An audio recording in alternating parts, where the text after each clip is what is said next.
ಅಲ್ಲ ಮರ್ಡರ್ಸ್ ಆಗ್ತದೆ ಪೊಲೀಸ್ನಲ್ಲಿ ಮರ್ಡರ್ಸ್ ಅದು ಅಂಥದ್ದೇನು ಇದಲ್ಲ.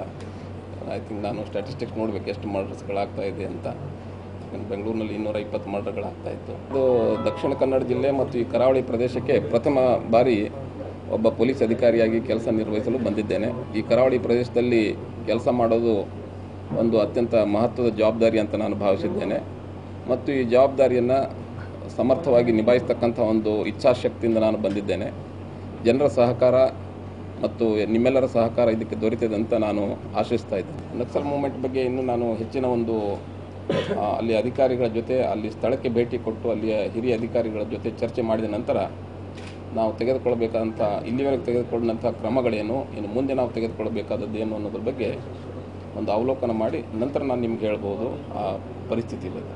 ಸಾರ್ವಜನಿಕರನ್ನು ನಾವು ಸಾಮಾನ್ಯವಾಗಿ 2 ಭಾಗಗಳಾಗಿ ವಿಂಗಡಿಸಬಹುದು. ಒಂದು, ಕಾನೂನಿಗೆ ಗೌರವಿಸ್ತಕ್ಕಂಥವ್ರು, ಕಾನೂನನ್ನು ಉಲ್ಲಂಘನೆ ಮಾಡ್ತಕ್ಕಂಥವ್ರು.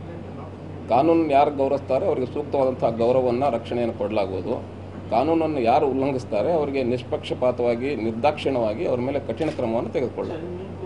ಅದರಲ್ಲಿಯೂ ಸಹ ವ್ಯವಸ್ಥಿತವಾಗಿ ಮಾಡತಕ್ಕಂಥ ಏನು ವೃತ್ತಿಪರ ಅಪರಾಧಿಗಳಿದ್ದಾರೆ ಮತ್ತು ಯಾರು ದುರುದ್ದೇಶದಿಂದ ಅಪರಾಧಗಳನ್ನ ಮಾಡ್ತಾ ಇದ್ದಾರೆ ಅಂಥವ್ರ ಮೇಲೆ ಇನ್ನೂ ಹೆಚ್ಚಿನ ಕಠಿಣ ಕ್ರಮವನ್ನು ತೆಗೆದುಕೊಳ್ಳಲಾಗುವುದು.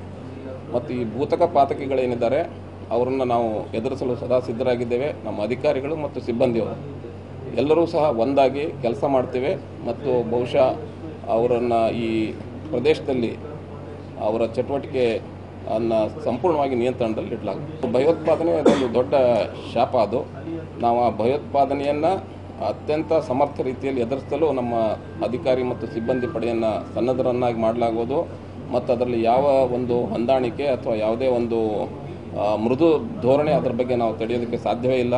ಅತ್ಯಂತ ಕಠಿಣವಾಗಿ ಅವ್ರ ಮೇಲೆ ಕ್ರಮ ತೆಗೆದುಕೊಳ್ಳಲಾಗುತ್ತೆ. ಮಾರಲ್ ಪೊಲೀಸ್ ಬಗ್ಗೆ ಏನು ಇತ್ತೀಚೆಗೆ ನಡೆದಂಥ 1-2 ಘಟನೆಗಳೇನಿದೆ ಮಂಗಳೂರಿನಲ್ಲಿ ನಡೆದಂಥ, ಅದು ರಾಷ್ಟ್ರ ಮಟ್ಟದಲ್ಲಿ ಅಂತಾರಾಷ್ಟ್ರೀಯ ಮಟ್ಟದಲ್ಲಿ ವಿವಾದಕ್ಕೆ ಗ್ರಾಸವಾಗಿದೆ. ಅದು ಕೂಡ ಒಂದು ಕಾನೂನಿನ ಉಲ್ಲಂಘನೆ. ಯಾರು ಕಾನೂನನ್ನು ಉಲ್ಲಂಘಿಸ್ತಾರೆ ಅವರಿಗೆ ಸರಿಯಾದ ರೀತಿಯಲ್ಲಿ ಆ ಕಾನೂನಿನ ಪ್ರಕಾರ ಅವ್ರನ್ನ ಡೀಲ್ ಮಾಡಲಾಗುತ್ತೆ.